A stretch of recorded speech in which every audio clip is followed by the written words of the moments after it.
क्षेत्रामध्ये एखादी महिला जर उतरत असेल आणि ती प्रगतीच्या दिशेने चालली असेल, तेव्हा तिला समाजाकडून थोडंसं पाय मागं खेचले जातात. त्याबद्दल तुम्हाला काय अनुभव आला आहे का असा? माझा अनुभव आता सगळ्यांनी पाहिलंच असणार आहे.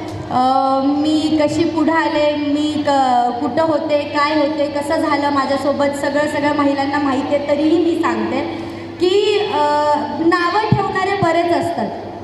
आपले बाहेरचे नातेवाईक बरेच नावं ठेवणारे असतात. मला एकच म्हणायचं आहे की महिलांना की तुम्हाला जे योग्य वाटतं ना तुम्ही ते करा. नावं ठेवणारे ठेवणारच आहे. आपण चांगलं जरी केलं किंवा वाईट केलं, नावं ठेवणारच. म्हणून जे तुम्हाला योग्य वाटतं, आणि महिला कधी चुकीचं करणार नाही, म्हणून बिनधास्त तुम्ही पुढे जा. आणि माझ्या बाबतीत तर बऱ्याच गोष्टी घडल्यात, बरेच ट्रोल झालेत.